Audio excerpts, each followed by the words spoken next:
Hi everyone, I'm Saffitz. Welcome to my home kitchen. Today I'm showing you a recipe that is 3 things all at the same time. It is delicious, it is vegan, and it is gluten-free. It has this delicate flavor of jasmine and coconut, and I'm excited to show it to you.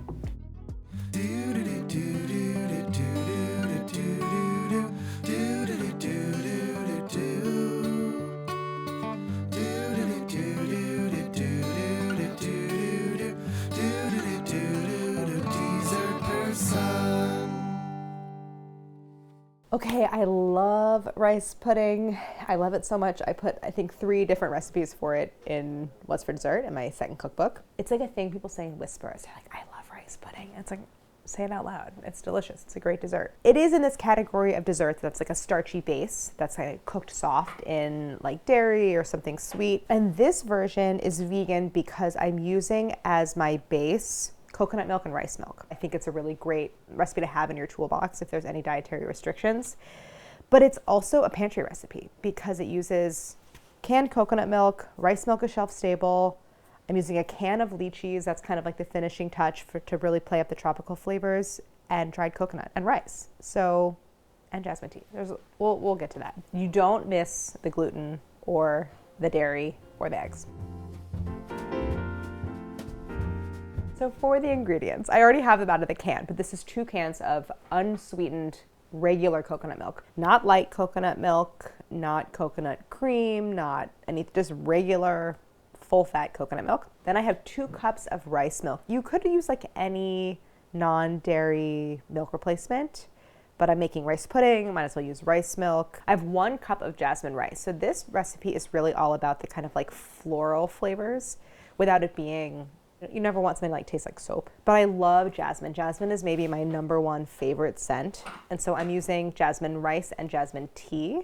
I just love the flavor of jasmine rice. Not that that's the same thing as jasmine, but like just playing around with that idea. I have 4 jasmine green tea bags, and I have a half a cup of sugar, a can of lychees. Canned lychees are so delicious and something that I feel like I want to use more in desserts because they're so good and easy. A little salt, a little vanilla, and then these are coconut chips. You could just take large flake unsweetened coconut and toast it. These are like chips that come in a little bag. They are so good. They're just toasted and like a tiny bit sweet. Anyway, this is a little finishing touch on top. You could use really any long grain white rice, but I particularly like the flavor of jasmine rice for this. I'm gonna cook everything here. I think the recipe says a large saucepan, but I had this out. We're gonna cook it in this Dutch oven. I have a hand blender, and that's because one of the things I found when I was testing this recipe is that if you just use straight coconut milk out of the cans, it can give the final pudding like a little bit of a graininess, and that's because the fat particles in coconut milk are kind of big. And so I use a hand blender. You could use a regular blender to blend it and break them up. You get like a much, much smoother pudding. So that is kind of like a piece of special equipment. And then everything else is super straightforward. You need a strainer, a couple bowls, that's it. I'm gonna put my lychees and my coconut chips are for serving, along with 1 tea bag. So I'm gonna just move these aside. Bring these guys over here. So we're gonna start by cooking everything together. This recipe is so easy, just kind of like 1 step, more or less, which is cooking the pudding. So I'm gonna get my heat on. Sometimes you open a can of coconut milk and it's like smooth like this. Like this is pretty homogeneous. Sometimes you open it and you have total separation between the fat and the liquid. This version is like actually really homogeneous, and I would go ahead and look at the ingredients. Sometimes you see that there's like a stabilizer in there to keep it homogeneous. I would look for one that doesn't have a lot of stabilizers or other ingredients, and obviously nothing sweetened. Sometimes you get coconut milk that's separated and sometimes it's not. But whatever your coconut milk looks like, you're still gonna wanna blend it. If you have that separation between the fat and the coconut water, heat it up before you blend it. Like get the coconut fat melted and then blend it. But here it's already homogeneous, so I'm just gonna stick my blender in here on high and get it well combined.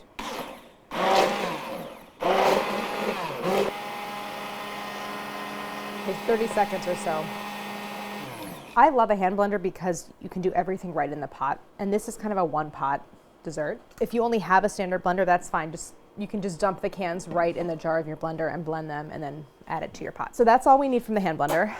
To this, I'm gonna add my rice milk, 2 cups. Now we're gonna add our sugar. This is just straight granulated sugar. It's not a particularly sweet recipe. And then our salt. It's a good amount of salt because the flavors are sort of subtle and it needs the salt there to like really kind of give it a little oomph. So this is gonna sort of come up to a simmer. I'll stir occasionally to dissolve the sugar. And the next thing I want to do is rinse the rice. Rice has a ton of starch on the individual grains, and if you don't rinse it, there's like so much starch that gets into the rice pudding that it becomes too thick. So we're going to rinse this. So I'm just going to put it in my strainer and get it under some cold water. Okay, so I want to really swish this around. The water becomes cloudy from that surface starch. Look at that water. So I'm just going to keep rinsing in maybe another one or two more changes of water until it's clear. This is just going to help prevent the rice pudding from being overly starchy and too thick and like kind of gloopy. The rice, as it cooks, is already going to release a certain amount of starch to thicken it, which you want, but like you just don't want it to be too thick and too starchy. This is going to help prevent that. I'm using the strainer for this. Obviously, hold on to the strainer because you're going to use it in a later step. This mixture is coming up to a simmer, just about. And now I'm going to add the rice. We're going to cook this at a low simmer. I'm going to turn down the heat a little bit. It takes 30 to 40 minutes for the rice to fully cook through and become tender. So we're going to cook this, stirring occasionally. You want to stir so that the rice doesn't stick to itself or to the bottom of the pot. One rule of rice pudding is cook the rice until it's really soft, because this is served cold. A lot of rice puddings are served chilled. And when it's cold, any al dente quality in the rice is going to become more noticeable. So it's like you want to cook it until it's really, really tender, even like a little mushy, because then when it's cold, it firms up. So that takes around 30 to 40 minutes. And I'm going to keep an eye on it. And then I'm also going to get my jasmine tea ready. So this is how we infuse the rice pudding with the flavor of jasmine tea. So when I was testing this recipe, I remember feeling like, oh, it's just not very jasmine-y. Like, how do I get that flavor in there? And this is really how I do it, is I'm going to make a really strong concentrated tea. So I'm using 3 tea bags. And then I have a 4th behind me. I'm going to use that for the lychees. I'll show you that. So now I'm going to get some boiling water. I need 1 1/4 cups of boiling water that I'm going to pour into here to steep a really strong jasmine tea. So I'm going to get that going. This could be anything. I just don't want to bother with the kettle. I'm going to get this going behind me for boiling water. The method that I found most effective for getting that jasmine tea flavor and keeping like the aromas and the kind of delicate flavors was making a concentrated tea and then adding it after the rice pudding is done cooking. And there's a benefit to that too, because the final rice pudding is super thick, and this way you're kind of like diluting it with that tea, and it's going to give you the desired texture after it's chilled. So I'm just going to keep stirring this occasionally as it cooks, and you'll know that it's done because the rice will be tender, but aside from that, the whole mixture is going to have thickened, and you're going to have this mixture where it's like you don't have this separation of rice and liquid. The whole thing is this kind of like homogeneous, thick texture. And the grains will be translucent and tender. So we're going to just keep going, and I'm going to make my tea, and then we'll add that at the end. So this mixture is ready, and the grains of rice are swollen and translucent and tender. So this is done. I'm going to turn it off. It's done cooking. And this texture is really nice. It has this like ooziness, but we serve it cold, and when it chills, it's going to tighten up a lot and thicken. So that's why we're going to add this tea. And that is going to introduce all of those delicate flavors of the jasmine and the green tea. So I'm going to add that. I'm also going to add some vanilla, and I add the vanilla off the heat because I don't want it to have spent all that time cooking. I want that flavor to be sort of more fresh and prominent. So I'm going to stir this through. Yeah, now it's a little bit beige from that tea. So now it looks a little soupy, but everything's going to thicken as it chills. I saved those tea bags because we are going to let the tea bags slowly infuse even further into the rice pudding as it chills in the refrigerator. So let me transfer this to the bowl.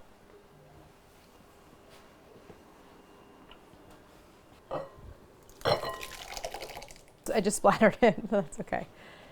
All right, let me just scrape in that last bit. I love using a Dutch oven, but like I am not, they're so heavy. It's like so hard to get everything in. With one hand. I'm gonna just make sure those tea bags are submerged and then cover this and chill. So you could do this ahead of time. The dessert lasts a really long time in the fridge. And then I have one that I made last night and is now cold. And before I get it out, I'm gonna show you how to do my little lychee topping with that last tea bag. So before serving, we're gonna prepare our lychees for topping. So the idea here is that we're gonna infuse the lychee syrup with some of the jasmine green tea. So I'm gonna drain them over my saucepan. They also just look so cool. I love these.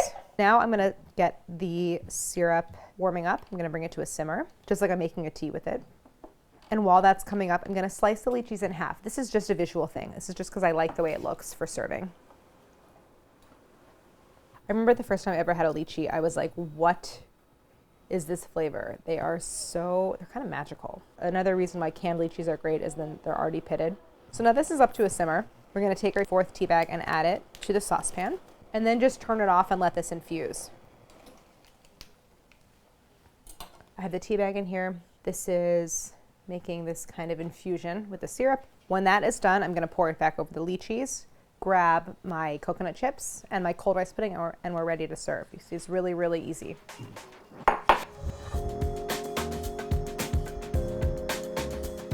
I just took like a little teaspoon of the lychee syrup, and it's like delicious and perfumed and tastes like jasmine. I'm gonna pour that back over the lychees.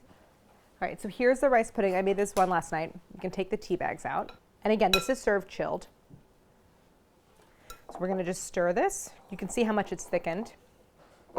We wanna just stir it just to incorporate any of like the coconut milk that's kind of settled on top. Get it nicely incorporated.